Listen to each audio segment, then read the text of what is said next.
नमस्कार, मैं स्वप्निल और आप द न्यूज लॉन्चर देख रहे हैं। झारखंड में परिवारवाद के मायने बदले बदले से नजर आ रहे हैं। झारखंड जहां पर चुनाव की तारीखों का ऐलान हो चुका है, झारखंड जहां पर तमाम प्रत्याशी सियासी मैदान में हैं, वहां पर बड़े नेताओं की बहुएं अपने खानदान की सियासी विरासत को आगे बढ़ाने उतर चुकी हैं। आज हम आपको 6 सीटों के बारे में बताएंगे जहां पर नेताओं की बहुएं मैदान में हैं, ना कि उनके बेटी और बेटे।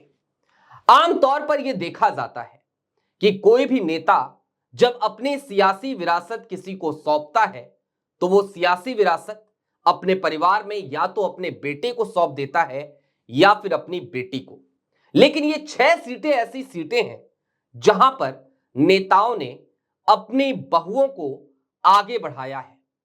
शुरुआत कहां से करें, तो चलिए उसी परिवार से शुरू करते हैं जिस परिवार के बिना झारखंड की कहानी आज की तारीख में तो कमोबेश अधूरी अधूरी लगती है, यानी कि सोरेन परिवार। हेमंत सोरेन की पत्नी, शिबू सोरेन की बहू कल्पना सोरेन चुनावी मैदान में है, गिरिडीह की गांडे सीट से। आप सभी को पता ही होगा कि कल्पना सोरेन तब सियासत में उतर पड़ी थी जब उनके पति हेमंत सोरेन को ईडी ने गिरफ्तार कर लिया था। लेकिन शिबू सोरेन की दूसरी बहू सीता, जिन्होंने बीते दिनों भारतीय जनता पार्टी ज्वाइन कर ली थी, वो भी झारखंड की जामताड़ा विधानसभा सीट से भारतीय जनता पार्टी के टिकट पर चुनावी मैदान में उतर चुकी हैं।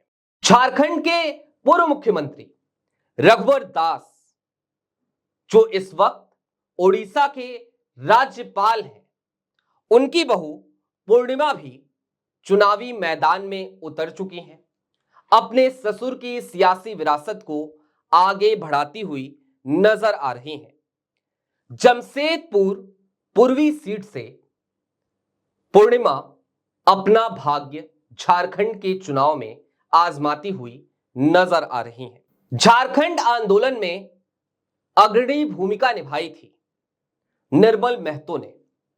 निर्मल महतो की बहू सविता महतो भी सियासी मैदान में उतर चुकी हैं।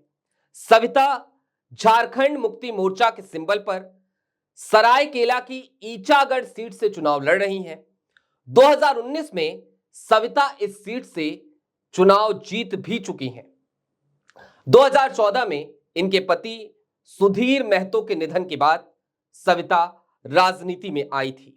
जब बिहार और झारखंड अलग अलग नहीं हुआ करते थे, तब संयुक्त बिहार झारखंड के एक बड़े कद्दावर नेता हुआ करते थे।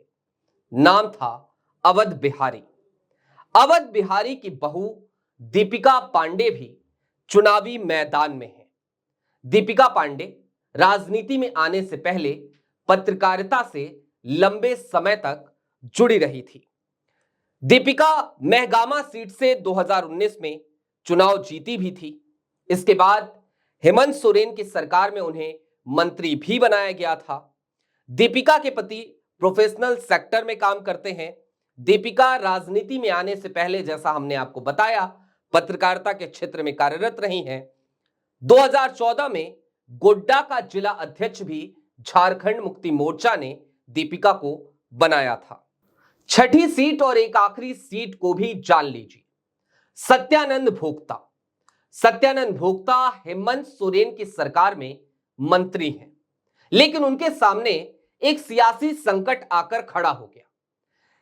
सियासी संकट ये कि सत्यानंद भोक्ता की जाति को 2022 में केंद्र सरकार ने आदिवासी वर्ग में आरक्षित कर दिया। ऐसे में जिस सीट से सत्यानंद भोक्ता 2019 में चुनाव जीतकर आए थे, वो सीट है चतरा, जो कि सुरक्षित सीट है। अब समस्या यह खड़ी हो गई कि सत्यानंद भोक्ता, चूंकि उनकी जाति आदिवासी वर्ग में आरक्षित की जा चुकी है, लिहाजा वो चुनाव नहीं लड़ सकते थे।